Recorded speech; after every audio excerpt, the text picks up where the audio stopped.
Merci Jean-François d'être de retour dans la zone. Continuez à voir que j'ai le plaisir d'avoir avec moi Pierre-Paul Bézile-Lacasse de Lacasse et Associés. Encore une fois, comme tous les mardis, on va se faire un plaisir de parler finances et de vulgariser les choses. Pierre-Paul, bonjour. Bonjour Denis. Hey Pierre-Paul, aujourd'hui, on va parler de dette et d'endettement. Et je pense que c'est un sujet extrêmement important parce que il y a des gens qui vivent des nuits blanches et des nuits blanches et des nuits blanches avec cette réalité-là. Ce que Pierre-Paul me propose aujourd'hui, c'est de décortiquer les types de dettes. Alors, il y a des dettes très particulières et on va faire le tour de tout ça. Donc, la première là, que je voulais parler aujourd'hui, là, c'est la fameuse dette pour des pensions alimentaires. C'est une dette qu'on rencontre quand même souvent que je rencontre souvent dans mon bureau, des gens qui ont pris du retard parce que, exemple, il y avait une pension alimentaire à payer, ils ont eu une perte d'emploi, des fois ils ont eu d'autres contraintes, bref, ils doivent de l'argent pour la pension alimentaire.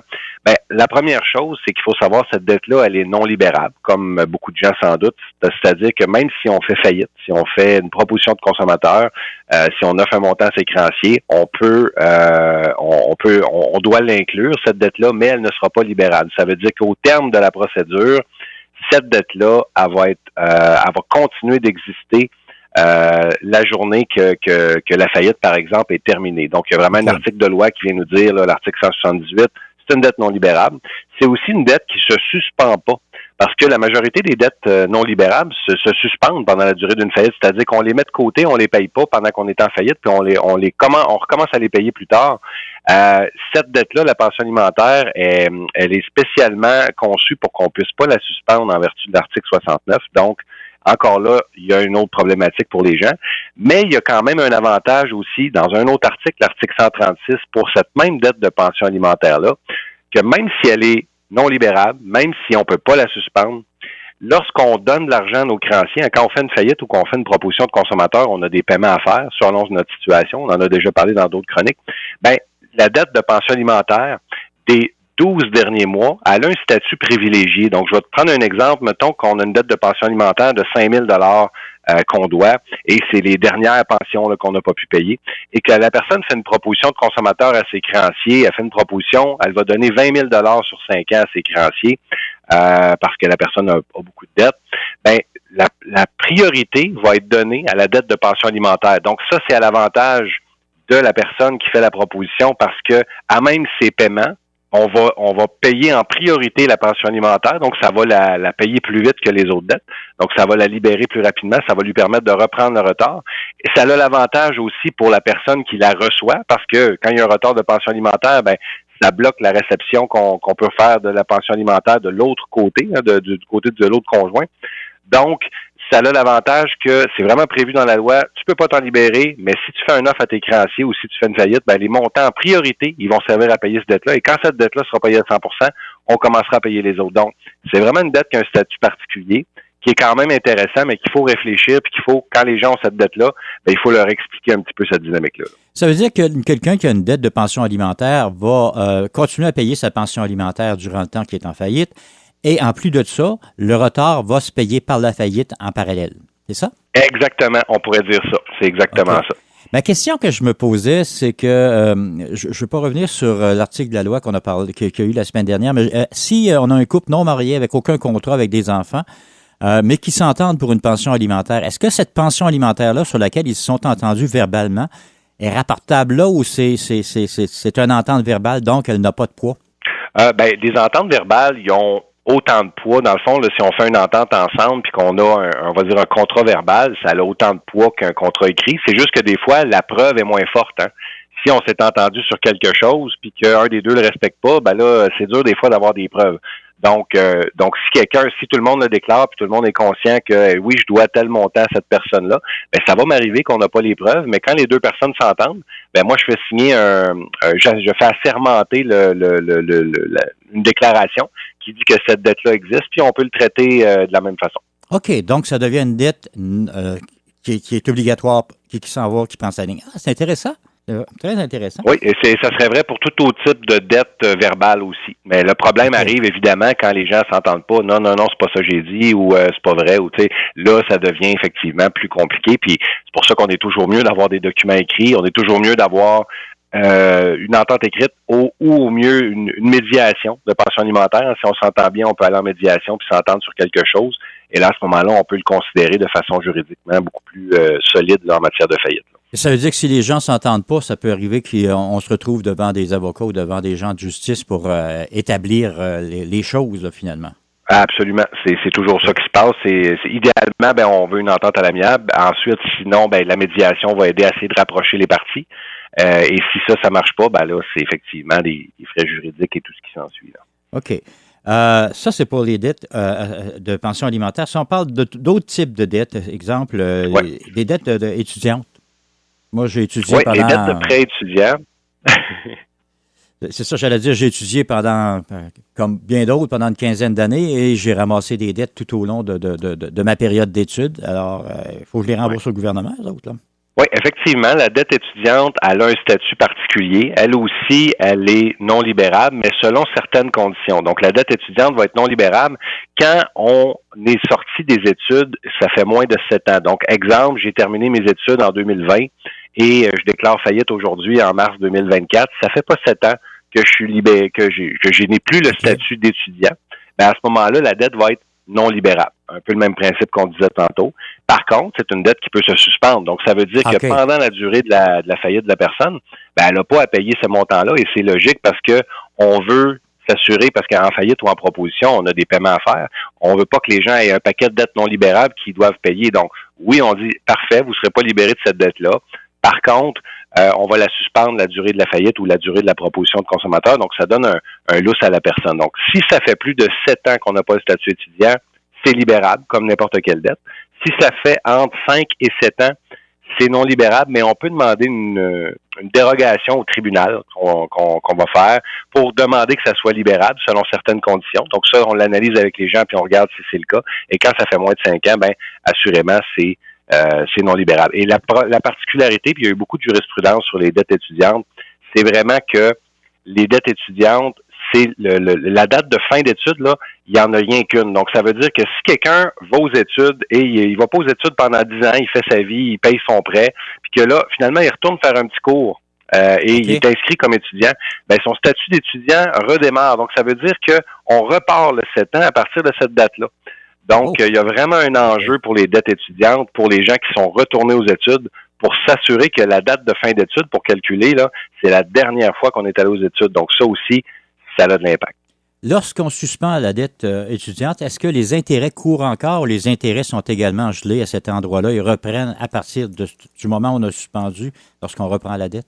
Les intérêts vont continuer de courir parce que, en fait, c'est le fait d'éteindre la dette qui arrête les intérêts. Je vais vous donner un autre exemple relié à ça. Quelqu'un fait faillite, ça suspend, donc les intérêts, tout ça sont suspendus, la dette est gelée et tout ça. Et la personne, finalement, paye pas sa faillite ou respecte pas ses obligations et n'est pas libérée de sa faillite et le syndic ferme son dossier après un certain temps, les dettes sont réactivées. Ces dettes-là qui sont réactivées dans ce contexte-là, ils sont réactivés avec tous les intérêts de la période pendant la faillite. Donc, c'est toujours pour ça qu'on s'assure que les gens, avant de faire un processus comme ça, ils vont l'amener à échéance parce que si on n'est pas libéré de notre faillite, de un, on est en faillite, donc pour le dossier de crédit, ça va mal. Et de deux, on n'est pas libéré, donc on bénéficie pas de la protection de la loi, qui est la grosse protection qu'on vient chercher quand on fait faillite. Donc, on a les désavantages des deux côtés. Oui, effectivement. Lorsqu'on parle de dette pénale? Oui, les dettes pénales, c'est aussi un article qui est visé, c'est une dette qui est visée à l'article 178 aussi. Donc, les dettes de fraude, fausses déclarations, dettes pénales, tout ça, c'est des dettes non libérables. Par contre, ça va arriver des fois. Je vous donne un exemple que j'ai vécu. Moi, j'ai quelqu'un là qui était poursuivi, qui avait une dette pénale là, très élevée. Elle avait fait vraiment de la fraude. Elle était consciente. C'était rendu au tribunal au niveau criminel et au niveau civil. Et la personne était très, très insolvable. Mais là, il y avait beaucoup d'harcèlement. Les avocats de plusieurs créanciers étaient après elle parce qu'il y avait de la fraude. Donc, pour être capable de gagner de la paix d'esprit, on va dire, la personne a quand même fait faillite. On a liquidé ses actifs, on a remis l'argent au créancier. Ça ne l'a pas libéré de ses dettes. Et ces dettes, c'était des dettes trop élevées pour être libérables un jour, dans le sens que la personne ne réussira jamais à rembourser ces dettes-là. Par contre, elle voulait la tranquillité d'esprit puis pas se faire arracher le linge sur le dos. Donc, des fois, c'est un outil pour calmer les choses aussi dans certains cas, même quand la dette est non libérable. Donc, c'est des choses qu'on va regarder aussi. OK, ça, c'est une dette. Une dette morale, maintenant, c'est une dette vis-à-vis de nos proches, quelque chose de même. Est-ce que ça peut. C'est une dette qu'on peut se libérer facilement? Oui, en fait, les dettes, justement, les dettes qu'on appelle morales, là, les dettes de la famille ou des dettes qu'on dit, ah, mais ça, c'est mon ami, je vais le payer, etc., c'est des dettes réelles, qu'elles soient, comme on a dit, verbales ou écrites ou peu importe. Et ces dettes-là, de un, les gens, des fois, veulent pas les déclarer. Il y a des gens qui nous les diront même juste pas, mais il y a une problématique à ça, c'est que quand on fait une faillite ou une proposition de consommateur, une offre à nos créanciers, on remplit un bilan assermenté. Donc, on fait une déclaration sous serment que ce qu'on dit là-dedans, c'est la vérité. Donc, les gens qui ne déclarent pas une dette morale, ils contreviennent à la loi et à cause de ça, ils pourraient se retrouver dans une situation où il y aurait des oppositions à leur libération, ils pourraient avoir des montants supplémentaires qui leur soient chargés, ou carrément, ils pourraient avoir leurs dettes pourraient devenir non libérables parce qu'ils ont commis une fraude. Ils ont fait une déclaration assermentée qui était fausse.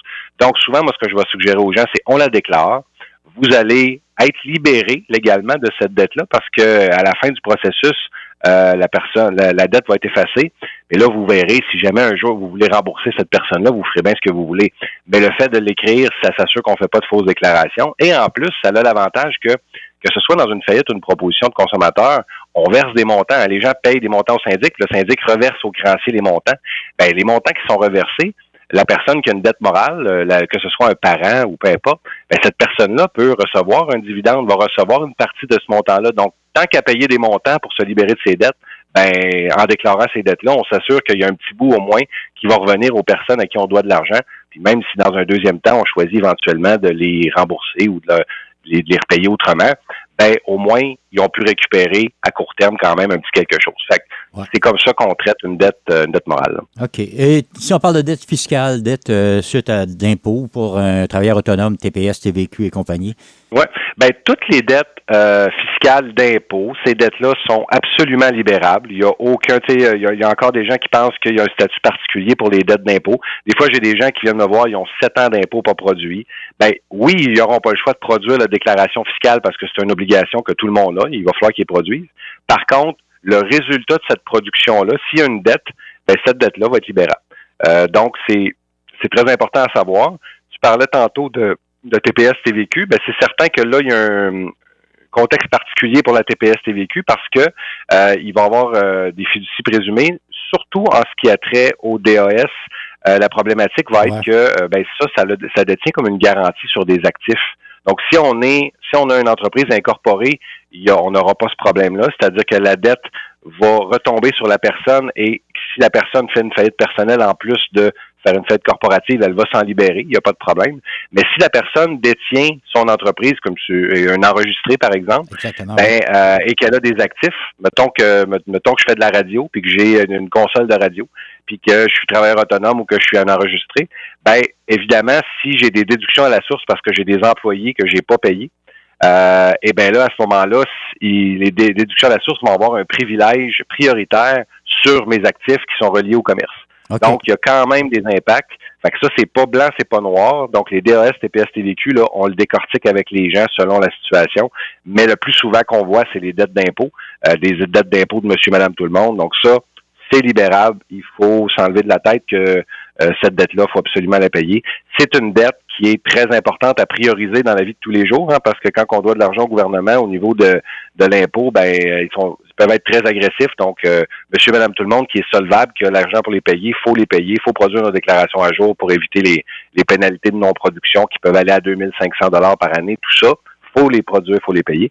Mais quand on a un problème financier puis qu'on n'a pas été capable de les payer, cette dette-là va faire partie, au même titre qu'une carte de crédit, par exemple, des dettes qu'on se libère. Le temps coule très vite, encore une fois. On n'a pas le temps d'aller plus loin. On aurait encore des sujets fort intéressants. On va donner les coordonnées à Pierre-Paul pour vous rejoindre à tout le moins. Oui, les gens peuvent nous joindre au 1844-LACASE, peuvent nous écrire à info@commercial-lacasse-syndic.com ou peuvent aller sur notre site Internet, Lacasse et Associés, notre Facebook ou notre LinkedIn. Génial. Merci beaucoup, Pierre-Paul, et on se reparle la semaine prochaine. Merci, Denis.